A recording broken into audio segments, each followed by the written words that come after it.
Acción, tu revista mensual de cine y series, con los mejores estrenos de cine, fichas y reportajes coleccionables, series de televisión y 4 pósters todos los meses.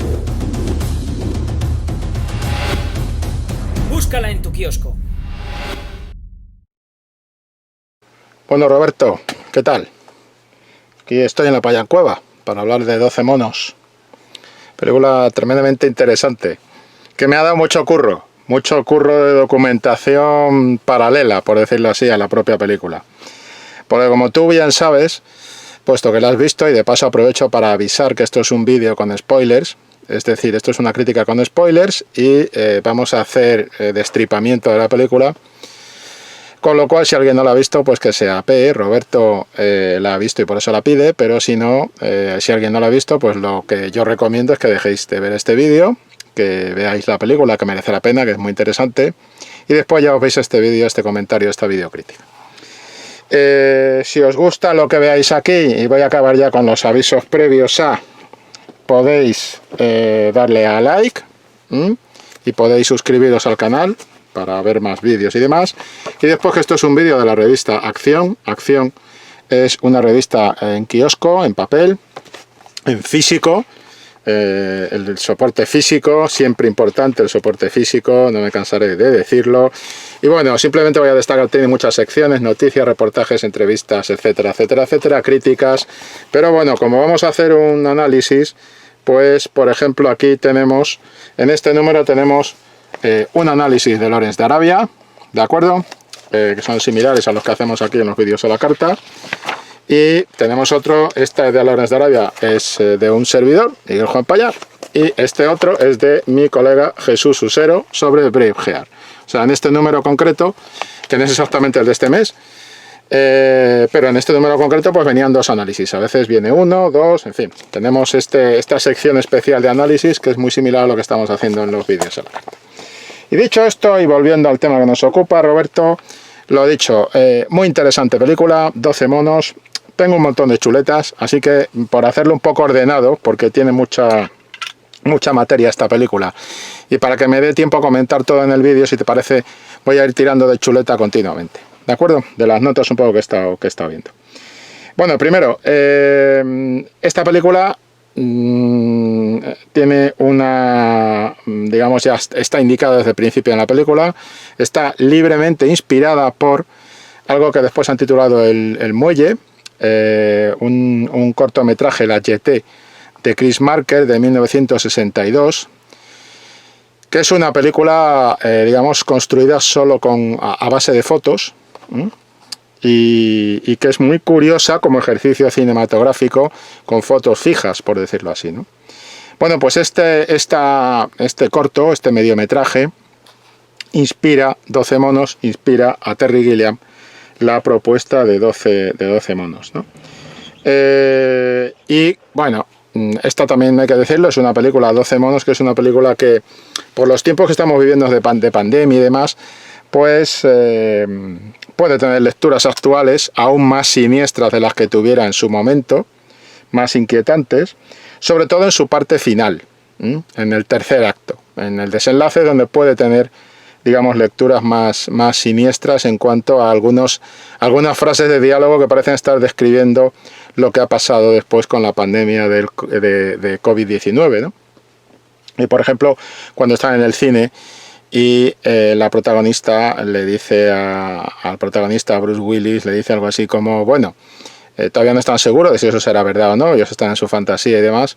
Le dice, bueno, si dentro de unas semanas sigue habiendo partidos de fútbol y sigue habiendo atracos y etcétera, etcétera, y los trenes siguen funcionando y demás, pues nos reiremos mucho de todo esto y estaremos muy felices, por decirlo así. Quiere decir que no ha estallado esa pandemia brutal que mata a la mayor parte de la población de la humanidad y lo obliga a sumergirse, digamos, bajo el suelo en un futuro que se inicia la catástrofe en 1996, ¿no? Pero bueno, claro, esto es un poco el juego, ¿no? Este es el juego de la película. Este es el juego de ficción dentro de la ficción. Y más allá de que cuando evidentemente Terry Gilliam rueda esta película, el tema de la pandemia no era actualidad como lo es ahora, que lo estamos viviendo, digamos que ya resultaba suficientemente siniestra ese tercer acto, ¿no? Con millones de personas, etcétera, con esa amenaza, ¿no? El tema de 12 monos, sin embargo, va por otro camino. Va yo creo que en cierto modo desde el principio la propia música marca ese tango y esa foto del sello del ejército de los 12 monos.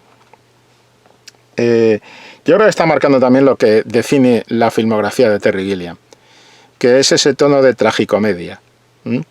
Los clásicos decían, y en mi opinión decían bien, que después hemos subdividido muchos géneros, pero en realidad había dos géneros: tragedia y comedia. Y lo que hace siempre Terry Gilliam en su cine es unir los dos. En algunas de sus películas puede dominar más la comedia, aunque siempre aparecerá la pincelada trágica, y viceversa. En otras películas, como por ejemplo 12 monos, domina la tragedia, marcada con unas pinceladas de comedia, perdida un poco en el contexto de la película, ¿no? Entonces, digamos que la película tiene una intención muy clara de jugar con el espectador continuamente, y para ello tira de la filosofía, tira de los mitos, compone un viaje del héroe muy peculiar, y incluso hay algún guiño a la religión, alguna pincelada y demás, cuando está, por ejemplo, esa figura del ángel que ve al principio Bruce Willis, el personaje de Bruce Willis, cuando entra en lo que creemos que es una iglesia o algo así, por las palomas que suben y tal, pero en realidad no es una iglesia. Después sabremos en el tercer acto que en realidad es un centro comercial, y por eso estaban oyendo los villancicos, ese eco de los villancicos, que ya veremos que está dentro de su cabeza, en cierto modo, por eso sigue sonando y demás. Y vemos esa figura de ella pagando, la coprotagonista pagando lo que han comprado y demás para disfrazarse, para camuflarse, cuando les persigue la policía. Y tras ella vemos un ángel que asciende con las alas, pero no porque esté volando, no es un ángel real, sino que no está volando realmente, es un poco un guiño a Fellini, al arranque de la Dolce Vita de Federico Fellini, en cierto modo, con ese ángel que está como ascendiendo. En Federico Fellini era la figura de un Cristo que volaba sobre la ciudad y estaba llevado trasladado por un helicóptero, también con cuerdas. Y aquí tenemos ese ángel que con cuerdas parece estar ascendiendo por detrás de ella, ¿no? Esa especie de juego. Por eso hablo de la tragicomedia, en Terry Gilliam hay un sentido del humor muy, muy oscuro, muy negro, muy cínico en algunos aspectos, y que se entremezcla muy bien con su construcción de la fantasía, con su manera de construir la fantasía. Entonces vamos a tener un poco este viaje del héroe, y aquí me parece oportuno pues bueno, mostrar un libro que seguramente muchos de los que vayan a ver este vídeo lo conocen, el libro de Joseph Campbell, el héroe de las 1000 caras, que precisamente es un psicoanálisis del mito, y que de alguna manera lo que hace es recorrer un poco esa mitología cruzada con la idea de religiones distintas, mitologías muy distantes unas de otras. Hay de todo tipo de mitologías de distintas culturas, y como en el fondo pues casi que todas están jugando la baza de contar pues una historia más o menos básica, una especie de mitos básicos, partiendo también de las claves de lo que son los arquetipos de Jung en lo que es el viaje del héroe y todo esto, ¿no? Cosa de la que hablamos mucho en los vídeos, pero es que forma parte un poco de lo que es la estructura de análisis narrativo, ¿no? de las películas, con el tema de la teoría de los géneros, el tema de los argumentos universales, etcétera, ¿no? Entonces, digamos que de lo que está hablando aquí Terry Gilliam no es de pandemias, aunque tenga digamos que la pandemia es como un pretexto, y aunque tenga una intención, en cierto modo, en algunos aspectos, por ejemplo con la música que suena al principio, suena el tango es Gilliam, utilizar el tango es Terry Gilliam al 100%. Pero después hay otros momentos cuando él sube, cuando tiene ese momento de ascensión desde las profundidades, y le obligan a subir a hacer la primera investigación, la primera búsqueda de pistas de datos en el exterior, la música que emplea y demás es muy setentera. La música que emplea es muy setentera. Cuando aparece el oso es una música muy setentera. Incluso hay un plano que recuerda mucho una película que es El último hombre vivo. Tenemos 3 adaptaciones de la novela Soy leyenda. La del último hombre vivo, la que se tituló aquí El último hombre vivo, de 1961, está dirigida por Boris Sagal y protagonizada por Charlton Heston. Estas 3 son adaptaciones de la misma novela de Richard Matheson. Tenemos después El último hombre sobre la Tierra, antes, la primera versión del último hombre sobre la Tierra, 1964. Y después Soy leyenda, de 2007. Las 3 películas, la del 64, la del 61, la que tenemos de 2007, tenemos 1971, perdón, 71, no 61. 1971, la del último hombre vivo, de Charlton Heston, es la segunda. La primera, El último hombre sobre la Tierra, con Vincent Price. La segunda, El último hombre vivo, de Charlton Heston, 71. La tercera, Soy leyenda, con Will Smith, de 2007. Bien, pues estas 3 son 3 adaptaciones de Richard Matheson, de la novela de Richard Matheson, Soy leyenda, ¿no?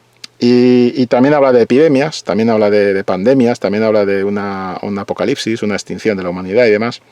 Y al principio de la película, en esa especie de prólogo que lo cuenta todo y que lo marca ya todo para la película, que es esa primera salida de Bruce Willis al exterior, el personaje de Bruce Willis al exterior, digamos que hay ciertos tonos musicales y ciertos planos. Hay un plano en picado que recuerda mucho El último hombre vivo, un plano de Charlton Heston en medio de la calle gritando y demás, que recuerda mucho El último hombre vivo, una película de los 70. Y es una especie de homenaje. Hay que decir que hay otra película que también habla de ciencia ficción, que habla de salir de la profundidad al exterior y encontrarse un exterior destrozado, que es La fuga de Logan. Es otro clásico de la ciencia ficción, también de los años 70. Y bueno, están dando vueltas un poco a esa idea, ¿no? La idea del apocalipsis, la idea de la extinción de la humanidad, la idea de las ruinas, de vivir entre ruinas, etcétera, ¿no? Y en ese sentido, pues sí, está jugando esa baza de arrancar la película con esa propuesta, ¿no? Pero rápidamente, en ese prólogo del que hablo, nos damos cuenta de que esto va más allá, de que esto no es una película sobre pandemias, no es una película sobre evitar una pandemia, sino que en realidad es una película sobre la demencia, y que está utilizando también claves de reflexión filosófica de cómo se percibe la realidad, que es una película que está jugando muchas claves de metafísica, está trabajando con la filosofía, la ciencia como amenaza, la filosofía y la filosofía en la clave metafísica y demás, y también está trabajando con los mitos. ¿Y dónde están esos mitos? ¿Dónde está ese puzzle que está trabajando la película? Pues digamos que esos mitos están desde el principio. Para empezar, la salida por lo que hablamos de filosofía y demás, la salida de Bruce Willis al exterior es la historia, es el mito de la caverna de Platón. El mito de la caverna de Platón, la metáfora, la fórmula de Platón para explicar esta historia de estos presos que están encarcelados en una caverna y que solo pueden ver las sombras que se proyectan. Lo único que conocen son las sombras que se proyectan en la pared de esa caverna, hasta que uno de ellos puede salir al exterior, ve que esa realidad, supuesta realidad que conocen, no es la verdad, no es la auténtica verdad, y a partir de ahí pues se produce esa idea de que si él dice lo que ha visto, que es lo auténtico, automáticamente le tratarán por loco, le tratarán como loco. Esto está en la película, este es el arranque de la película. Hay un plano incluso que se ve a Bruce Willis saliendo, digamos, por ese agujerillo del suelo, saliendo hacia el exterior, ¿no? Va subiendo una serie de capas hasta que sale al exterior. ¿Y qué se encuentra en el exterior? En el exterior, ese tema de la caverna de Platón, ese mito de la caverna de Platón, tropieza con una serie de mitologías, de figuras, de animales, que tienen una componente mitológica. Y digamos que aparte de que toda la escenografía que tenemos en el futuro, sobre todo con esa bola repleta de televisiones y de rostro de los científicos sobre Bruce Willis, está aludiendo, a mí por lo menos me recuerda mucho Brasil, otra película de Terry Gilliam, y cuando empiezan a avanzar un poco en la película, sobre todo en el segundo acto, pues hay momentos del rey pescador también, o sea que está muy metida dentro de la propia filmografía del director. Pero por ejemplo, el tema de los animales, ¿no? Empiezan a aparecer insectos, lo primero que aparece es una araña. Tenemos el oso, y cada uno de estos animales tiene su propia mitología, su propio peso, ¿no? Por ejemplo, el león, pues el león tiene, digamos, todos están jugando con lo mismo, con el juego de las emociones primarias. El león también está considerado en algunas culturas antiguas como una especie de tótem, que es un poco el guardián del mundo de los muertos. Tenemos este sueño recurrente que tiene el protagonista continuamente, que es el sueño de esa muerte, que como vemos es su propia muerte, porque él lo que hace es que como niño contempla la muerte de él como adulto en ese sueño recurrente del viaje en el tiempo. Y tenemos pues ese león que aparece rugiendo sobre los edificios, que es un poco ese guardián entre dos mundos, ¿no? El guardián del mundo de los muertos y tal, en muchas culturas. En alquimia, por ejemplo, el león simboliza el oro y el sol, y son las características más altas de la ascensión. Simboliza un poco esa ascensión e iluminación. Lo que va buscando el personaje de Bruce Willis, precisamente lo que hace es ascender desde las profundidades. Es decir, esto es muy obvio, pero bueno, está ahí, ¿no? Y entonces, digamos, es también el león el máximo guardián de los secretos de la alquimia, con lo cual es un guardián de los infiernos. Esto en cuanto al león que vemos. Pero es que antes de eso él ve un oso. Y el culto al oso, pues es un poco la idea en determinadas culturas, como por ejemplo en las mitologías nórdicas, puede representar a Odín o a Thor en algunos momentos. También puede ser un símbolo asociado a la diosa de la caza, a Artemisa en Grecia y en Roma. Y de alguna manera también es un símbolo como de el tema de hibernar del oso, ¿no? El oso hiberna, pues él está como hibernado también en la profundidad. Entonces también se asocia cierta idea de resurrección, ¿no? Después aparecen los monos. Los monos son esa capacidad de reírse de sí mismo, pero también son un factor de caos. Y además en el ejército de los 12 monos, al final, cuando se produce el secuestro del padre del científico, del padre del personaje de Brad Pitt, cuando se revela que Brad Pitt y los 12 monos son el gran MacGuffin de toda la película, se revela en el tercer acto. En ese tercer acto es donde hay más peso de toda la parte de Hitchcock, y es un peso muy claro para el espectador, porque te está citando Vértigo visualmente, te está citando los pájaros. Hay un momento en que Bruce Willis se levanta y tiene detrás la secuencia del ataque de los pájaros de Hitchcock, y te está poniendo la música cuando ella aparece de rubia por primera vez colgando el teléfono. Tiene un cartel aquí de Hitchcock y aquí otro, y cuando ella camina con ese movimiento de cámara que la acompaña hacia él, ella está haciendo una especie de reproducción, de clon del personaje de Kim Novak en Vértigo, y por tanto el personaje de Bruce Willis está viviendo una situación como la de el enajenado personaje de James Stewart en Vértigo. Quiere decir que todo esto te lo está diciendo muy claro. Pues es un tema también, el ejército de los 12 monos se revela como el gran MacGuffin de la película.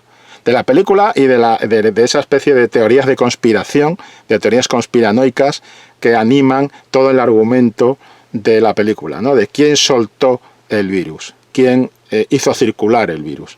Bueno, pues parecían el ejército de los 12 monos, pero resulta que no, que lo que hicieron fue secuestrar al científico y soltar a los animalillos del zoológico. Bien, pues cuando se revela ese gran MacGuffin en la furgoneta donde llevan al padre secuestrado, del científico secuestrado, del hijo del personaje este absolutamente zumbo y genial de Brad Pitt, nos encontramos esa idea del MacGuffin, pero también nos encontramos digamos una cierta idea de que ese juego de los 12 monos, a mí por lo menos me recuerda mucho a los monos que cita Rudyard Kipling en el libro de la selva. Cuando empiezan a hacer el mono todos en la furgoneta y demás, son pues eso, una panda de niñatos que además se olvidan rápido de lo que están haciendo. Eso lo hace continuamente, lo dicen los compañeros.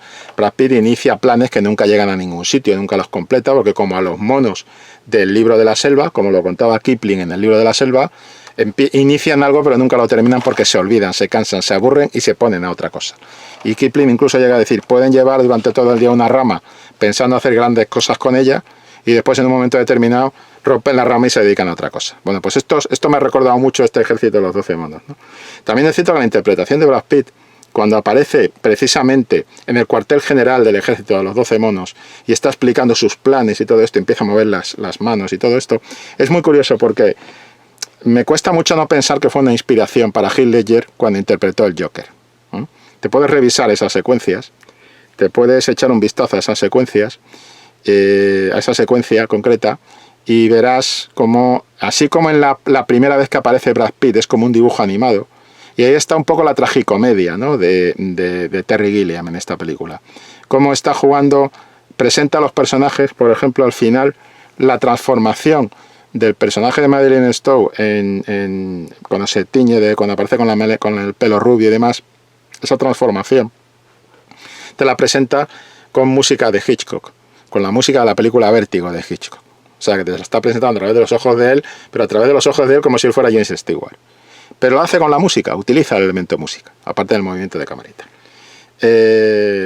Y al mismo tiempo, después, al principio, cuando aparece Brad Pitt y está sentado en el sillón, en ese plano de picado sobre Brad Pitt, está sentado en el sillón y resulta que antes te ha puesto, en el televisor te ha puesto unas imágenes de dibujos animados, de unos personajes disparatados, y una pura caricatura, ¿no?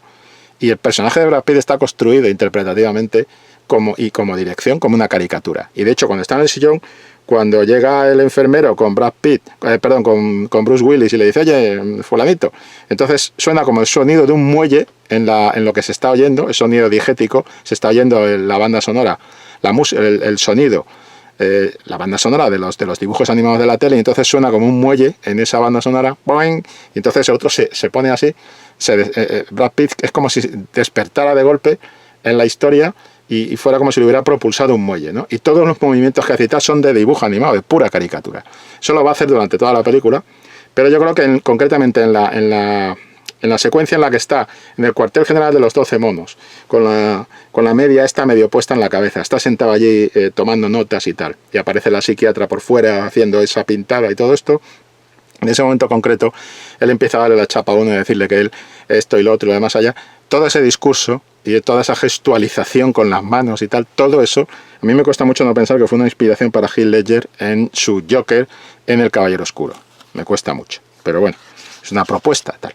Siguiendo con los animales que aparecen al principio y que no solo aparecen en ese prólogo, que ese prólogo es como... Ese prólogo de primera salida al exterior de Bruce Willis es como un resumen de toda la película, de todo lo que va a pasar en la película. Tenemos también la araña. Tenemos la araña.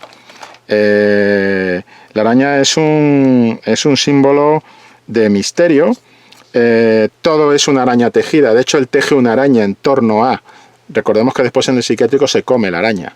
Un guiño a Renfield, el personaje demente que está esperando la llegada de Drácula. En la novela Drácula, ¿no?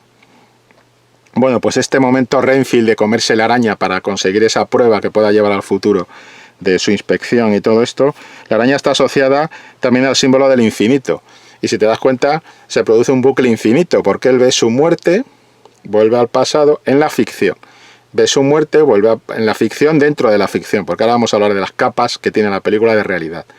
Pero el niño ve su propia muerte y vuelve a ver su propia muerte, muere y vuelve a nacer, muere y vuelve a nacer. Hay como una especie de bucle de juego con el infinito, la araña 8 patas, 8 ojos, es un poco, el 8 es el número del infinito, y esa mitología que encontramos en estos animales, que como digo van a estar apareciendo una y otra vez en la película, no aparece una vez, aparecen un montón de veces, es el juego que tiene Terry Gilliam con el mito. Como Gilliam está utilizando el mito como se utiliza en cierto modo en el propio mito de la caverna, por decirlo así, en Platón, sin ir más lejos, ¿no?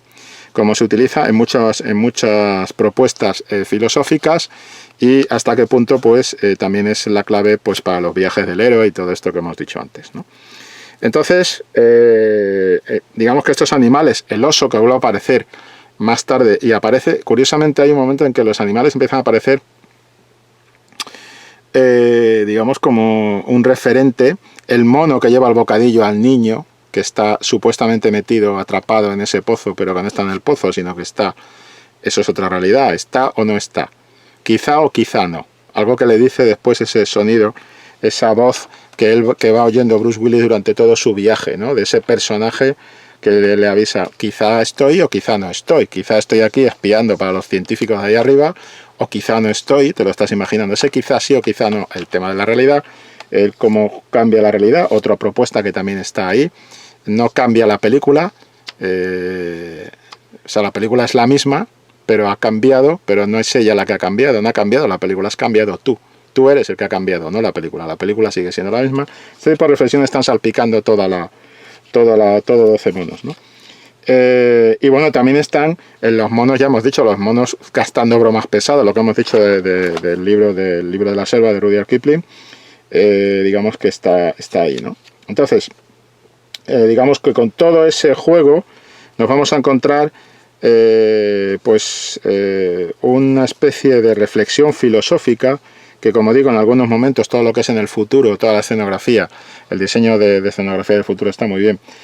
A mí me remite mucho a Brasil, a la película Brasil del propio Gilliam, y vamos a tener esa idea del juego de viaje en el tiempo, que es otra cortina de humo, otra excusa, otro juego también. ¿Por qué? Pues porque creo que hay dos elementos que están muy presentes en la película. El primero es un elemento visual de las propias localizaciones. Cuando empieza la película vemos a Bruce Willis detrás de unas rejas, ¿sí?, con los otros presos, y hay como varias capas de esas rejas, igual que en la película hay varias capas de realidad. Cuando se encuentra con ella, con la psiquiatra, en la prisión, vamos a volver a verlos a los dos detrás de esa reja, en el primer encuentro. Y todo gira también en torno a ella, en cierto modo, ¿no? Y más adelante, cuando esté hablando también con Brad Pitt, va a volver a encontrarse también con la reja. Cuando se encuentra en el psiquiátrico con Brad Pitt, se vuelve a encontrar con él con una reja por delante, ¿no? O sea que la reja se mantiene, pero hay otra cosa que se mantiene y que hay que seguir en la película. Y es muy interesante cómo utiliza el plano holandés, el plano truncado. Ese torcer ligeramente el plano, hacer una cosa así como continuamente tenerlos como así, como torcidos un poco, y en qué momento se tuercen. Y es interesante porque lo que nos están contando, yo creo que la apuesta de Terry Gilliam es muy clara, y creo que la define el personaje este que se encuentra, que dice, en realidad yo no vengo de otro planeta. Este personaje en el psiquiátrico, que dice, en realidad yo no vengo de otro planeta, hay que fijarse también en que todo lo que está en el pasado, en su viaje a 1990, pero también en el del 97, todo lo que tiene que ver con nuestro presente o con el presente de la película, de los 90, que es cuando se plantea esta película, todo lo que está en ese presente tiene como, si te das cuenta, las paredes están desconchadas. Las paredes en el psiquiátrico, hay planos del psiquiátrico que dices, pero ahí están tratando gente, están tratando personas en ese psiquiátrico y tal. Si están las paredes desconchadas y aquello tiene una pinta de asco que no veas. Y lo mismo ocurre en la comisaría. ¿Por qué eso? ¿Por qué eso? ¿Y por qué los planos truncados? ¿Por qué estos planos holandeses? ¿Por qué este plano así como torcido? ¿A qué obedece eso? Pues eso, en mi opinión, y esto es una opinión, que no sé si compartirás o no, pero en cualquier caso, en mi opinión, lo que está ocurriendo ahí es que todo está hecho desde un punto de vista. El punto de vista es el punto de vista de la fantasía que ha creado el personaje de Bruce Willis. Y ese personaje que dice, en el fondo, yo no vengo del futuro, yo no vengo del espacio exterior. Estoy pensando en el minuto 20, aparece ese personaje, habla de la mente divergente, cuando ese personaje se presenta como un individuo que es mentalmente divergente. este individuo es el fantasma en la máquina. Y no me quiero meter mucho con esto, pero para que nos hagamos una idea, en 1949 hay un libro, El concepto de lo mental, de Gilbert Ryle, que lo que hace es intentar desarmar la teoría cartesiana, la teoría de Descartes, sobre mente y cuerpo. Y lo desarma, pues no vamos a entrar en eso, ¿vale? Pero sí que utiliza en tono peyorativo este tema del fantasma en la máquina, ¿no? Lo desarma precisamente porque lo que ataca directamente es esa manera de la dualidad de la mente por un lado y el cuerpo por otro, ¿no? Sin entrar en eso, porque ya es filosofía y ahí nos vamos a meter y tampoco es este el lugar, ni la forma, ni es lo que estamos preparando aquí. Pero es curioso que después ella, cuando él la localiza a ella en el siguiente viaje, la localiza porque ella hace el nombre de la doctora. Ella hace una presentación de un libro, que es donde se encuentra con el antagonista auténtico, el que no es un MacGuffin, el que no es el MacGuffin 12 monos Brad Pitt, aunque está relacionado con ello, pues es un ayudante científico del padre. Pero cuando él la localiza a ella, nos vamos a encontrar un plano un plano de detalle de donde está convocado. O sea, por ella le dice, me has estado siguiendo. Y el tipo le dice, no, es que he visto este cartel con la convocatoria de la presentación del libro de la doctora y tal, ¿no? Y es curioso porque ahí vemos perfectamente el nombre de ella y aunque no se pronuncia igual, entre el nombre de ella y que es Riley, o sea, ella sería Riley, ¿vale? Y el que desmonta, digamos, en la vida real, en el mundo real, ese dualismo cartesiano es Gilbert Ryle. Ryle y Ryle no se leen igual, Ryle y Ryle no se pronuncian igual, pero se aproximan mucho. Y el tema es que precisamente Ryle, cuando desmonta ese tema cartesiano, lo hace desde el punto de vista también utilizando la lingüística como herramienta arrojadiza contra Descartes, ¿no? Quiero decir, nada de esto es casualidad. Todo esto está muy pensado, igual que lo del ángel con las cuerdas, que asciende y todo esto, como las palomas que vemos al principio, ¿no? Y yo creo que estos planos truncados que está metiendo continuamente, nosotros estamos viendo la película otra vez, es una película sobre la locura. Y claramente el personaje de Willis es un demente. Esa es digamos, la traducción de la película que podemos extraer. Y quizá por eso al final mucha gente la ataca porque dice, es que lo de Vértigo, sí es cierto que la parte de Vértigo quizá sea la que puede parecer más floja, pero solo si no entendemos que en ningún momento Terry Gilliam, que una propuesta de la película, para mí la más sólida, aunque puede tener distintas interpretaciones según el espectador, y eso forma parte de la magia de la película, pero yo creo que la interpretación más clara por estos planos truncados y demás, es que estamos asistiendo, de alguna manera el personaje de la doctora es un personaje espejo del propio espectador, y al espectador se le va metiendo al principio en la cabeza, desde el principio, que este personaje realmente ha conseguido viajar en el tiempo. Pero ojo, detalles. En el primer viaje no vemos cómo viaja en el tiempo. En el segundo viaje no te explican nada. Piensa en la filosofía. Tiene mucho peso el fantasma en la máquina. La idea de desarmar la dualidad cartesiana mente-cuerpo. Todo esto, lo material, lo espiritual, lo que está sometido a lo físico y lo que no está sometido a lo físico. Esa dualidad.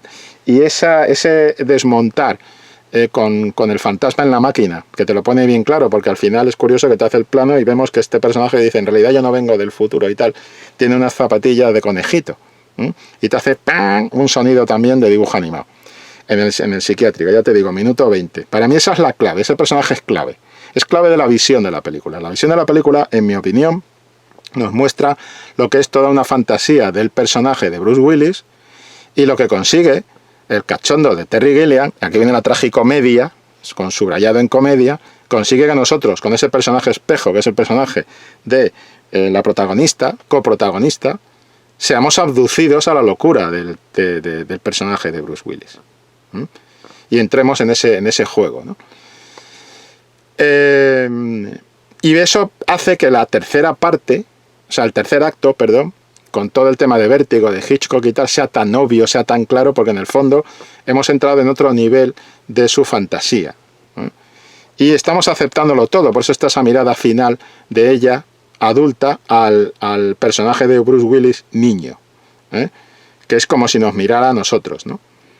Hay que decir que cuando salimos de ese prólogo, con el que arranca la película, donde está toda la película resumida, con esto de los mitos y los tótems de los animales y demás, que van a estar como recordándose durante toda la película en distintas figuras, el oso detrás del cristal del escaparate, pero el oso disecado, el león en piedra, todo esto que aparece, el mono que aparece, los monos que han soltado del zoológico el ejército zumbao de Brad Pitt, y vemos una torre que es como la de Vértigo. O sea, no es como la de Vértigo, pero tienes esa imagen de la torre con los monos sueltos, esos monos bromistas, esos monos que decíamos que también tienen su tótem. La araña, todos estos referentes. El búho que aparece en un momento determinado al principio, que podríamos decir, un guiño a Blade Runner. Bueno, no va por ahí. Yo creo que va más por el tema del búho como símbolo en Grecia del conocimiento, ¿no? El conocimiento. Está utilizando un mito para decirte conocimiento. Está inclinándose por la filosofía. Por eso mete ese personaje del fantasma en la máquina y por eso juega con esa idea de lo cartesiano. Por eso está la caverna, el mito de la caverna de Platón al principio. Por eso yo creo que con esos planos truncados y cuando los utiliza, lo que está haciendo Terry Gilliam es proponernos un viaje a la demencia de este personaje. Lo digo porque esta película la he visto últimamente, sobre todo últimamente con el COVID-19, con el tema de la pandemia clasificada como posapocalíptica y todo esto. Y sí, pero esa es la capa superficial de la cebolla, por decirlo así. Si profundizamos, y esto va mucho de profundizar y ascender toda la película 12 monos, en realidad lo que tenemos es una película sobre la demencia. Y una película en la que se habla de la filosofía también. Y en la que la demencia como percepción de la realidad. No olvidemos, primer viaje en el tiempo, no lo vemos, elipsis, pasamos directamente a ese cuadro de esta mujer que está explicando, y hay un plano de esta mujer que parece que está rompiendo la cuarta pared, un primer plano sobre ese cuadro que está sirviéndole para su disertación y demás en una conferencia donde está de inmediato ya presentado el personaje de la doctora, que es nuestro espejo dentro de la historia y que de alguna manera nos conduce a ser abducidos como ella misma a padecer una especie de síndrome de Estocolmo con el personaje de Bruce Willis. Y a entrar en la locura de Bruce Willis, en la fantasía, no en la locura, no la llamemos locura, en la fantasía que se ha forjado el personaje de Bruce Willis y participar activamente de ella, como lo hace la propia coprotagonista, ¿no? Segundo viaje en el tiempo, van a mandar a un tío en el tiempo, van a mandar a Bruce Willis de vuelta otra vez en el tiempo, está ese fondo azul, esa especie de condón gigante tubo en el que se mete y de repente hace, lo chupa y ya está. No hace más, no intenta explicar, no intenta hablar del viaje en el tiempo, no intenta explicar nada, porque no necesita explicarlo, porque es de alguna manera una excusa. Realmente no ha viajado en el tiempo. No va a dedicarle ni tiempo ni ganas a explicar eso. Porque te lo está explicando por la filosofía. Este señor está muy perjudicado mentalmente. Este señor ha forjado una fantasía y nosotros estamos siendo abducidos a esa fantasía durante toda la película. Y eso es lo bueno. En la tercera vez, además cuando le mandan por el viaje en el tiempo, el tipo aparece en la Primera Guerra Mundial. Y claro, aquí podrías plantearme, Roberto, podrías decirme, hombre, es que... Pero descubren la bala. ¿Quién descubre la bala? ¿Quién le saca la bala? Ella le saca la bala. No pasa nada. Después se lo dirá al policía. Oye, esta bala es del año de la Primera Guerra Mundial, es muy antigua, tal. Vale. Después está la foto de Bruce Willis en la Primera Guerra Mundial. Este es el tema de las teorías conspiranoicas. Este es el tema de que cuando nos presentan el personaje de Brad Pitt, que no es... Está la presentación física del personaje de Brad Pitt, que es esta idea cómica del dibujo animado y demás que decía al principio, pero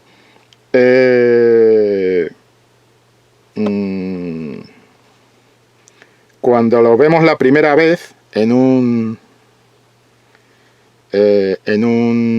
una cita que tiene que ver con, es un elemento de verosimilitud genérica, porque es un periódico, de verosimilitud sociocultural, convertido en elemento de verosimilitud genérica, porque es un periódico, es una portada de periódico, nos están hablando de esquizofrenia paranoide. Y curiosamente, digamos que eso entra dentro perfectamente de lo que estoy planteando, de que estamos en un viaje a la demencia. Un viaje a la demencia, el personaje de Bruce Willis ya está en la demencia. Claro, podrías decirme, no, pero si está en la cabana de Platón al principio ya, claro, es que ahí está lo bueno. Es que esto es la idea, es que el espectador es lo que tiene que decidir. Tiene que decidir si es un viaje a la demencia o si es un viaje que realmente tenga que ver con que este señor esté diciendo la verdad y él haya descubierto el mundo. Pero tienes el fantasma en la máquina, no lo olvides, de Riley. Tienes el fantasma en la máquina, que ya digo que es un elemento clave. O sea que a mí mi impresión es que ahí se inclina un poco hacia un lado y ya no va a atacar la dualidad cartesiana. Pero bueno, entre mente y cuerpo, ¿no? Pero que separa ese juego. Entonces, ¿qué pasa con ella? ¿Qué pasa? Tú dirás, es que hay una serie de pruebas. La bala, esa foto, ella lo ha visto, ella lo ha visto, ella lo ha visto. Sí, ella lo ve porque ella es nuestro espejo, porque está siendo abducida la locura de él, cada vez más. Y hay el momento en que la secuestra, cuando van en el coche, hay un momento para mí muy interesante de tratamiento de esos planos truncados, esos planos holandeses, en el que ella empieza a entrar en la fantasía de él. Porque ella al principio va conduciendo y el plano está normal. Pero según van interactuando, hay un momento en el que ella le dice algo clave para la progresión de su personaje y el plano queda otra vez. Ahí se tuerce el plano de ella.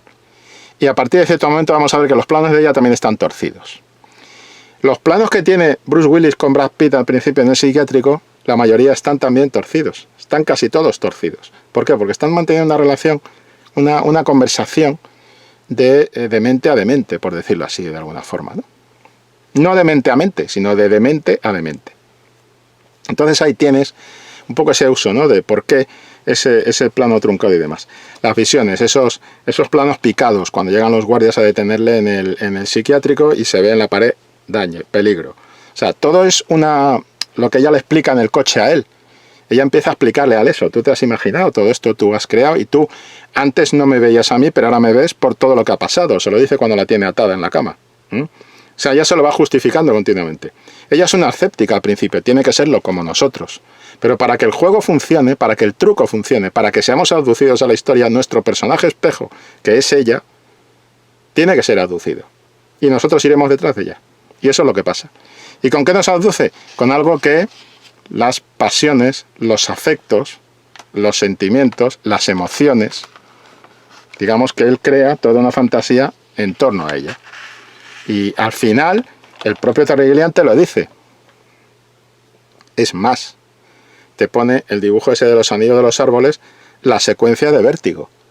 De yo nací aquí y yo morí aquí. Apenas un suspiro, por decirlo así, ¿no? Muy poco tiempo. Te lo está diciendo los viajes en el tiempo, te está diciendo todo el esquema, y te lo pone como referencia allí bien claro. Te pone Vértigo, y te pone la música de Vértigo, y de repente la música de Vértigo empieza a acompañar, no a los personajes, no es cita ya, porque no acompaña a los personajes la música de Vértigo, sino que la música de Vértigo, a los personajes de ficción de Hitchcock, James Stewart, Keith Novak, no, los está acompañando a ellos. Está acompañando a los protagonistas de 12 monos. Entonces, desde ese momento es cuando entramos más, el tercer acto de la película es cuando nos sumergimos plenamente en la fantasía de él. Plenamente en la fantasía de él. Y por eso están los ojos del niño y el punto de vista subjetivo del niño, a través del cual vemos la muerte de él desde el principio, la vemos repetida en bucle. Acuérdate el infinito, la araña y tal. La vemos repetida en bucle desde el principio. Es decir, a mí me parece que todo indica que se puede rebatir esto, ¿vale?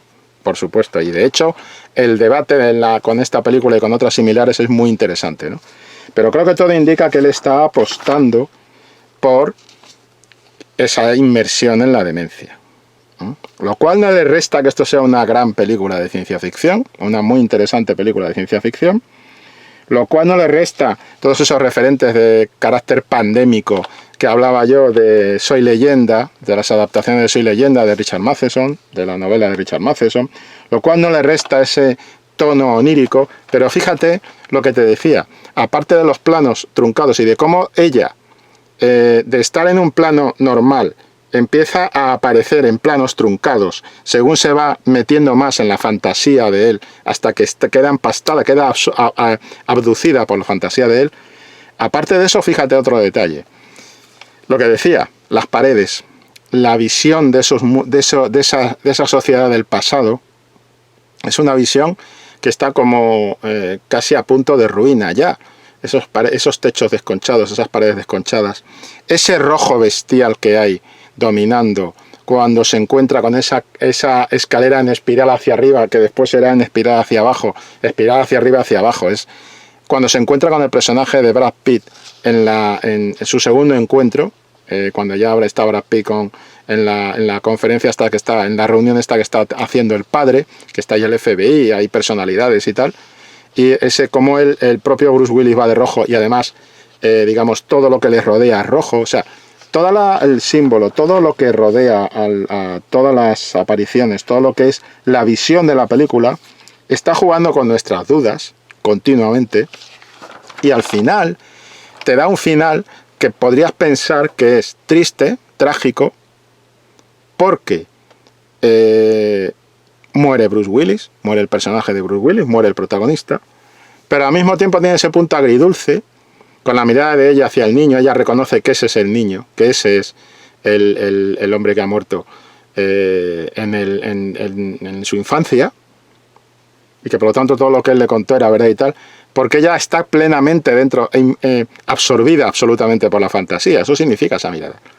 Y después te pone ese plano del niño con los padres en el aparcamiento, plano significativo, y ese plano final, ese enlace final de decir, pero tranquilos, porque uno de los científicos, la científica del futuro, va sentada en el avión y le dice, me dedico a los seguros. O sea, viene a asegurar que ese tipo o no difunda la enfermedad, o que esa enfermedad se podrá combatir en el futuro porque va a tener los originales que van en la maleta.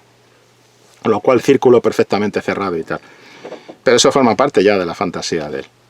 O sea, eso está dentro del juego de él. Es un paso más en la fantasía de él, porque ella ya ha desaparecido de plano, ha desaparecido de nuestra visión de la película, y lo último que vemos de ella es la mirada hacia el niño. Y entonces nos quedamos con el niño, la película se queda con el niño, los padres, aparcamiento, y después el avión, que es un poco el desenlace, el juego final, digamos. Esas dos imágenes, no recuerdo ahora si están exactamente en ese orden, pero es así, es decir, hay que asociar la imagen del niño en el aparcamiento y la imagen de la doctora que va sentada en el avión al lado del tipo que va a esparcir toda la enfermedad y demás. Porque esas dos imágenes nos dan la clave. Es que, claro, para eso está la foto de la Primera Guerra Mundial, para eso está ese plano de la Primera Guerra Mundial en la que vemos a los tipos apuntando. No nos están apuntando a nosotros, no hace eso, pero sí que tienes esos tonos rojos y azules. Está todo como una pesadilla, como una fantasía, como un sueño. Tiene un carácter onírico. ¿Cómo ve él, el personaje principal, sus viajes a esos pasados?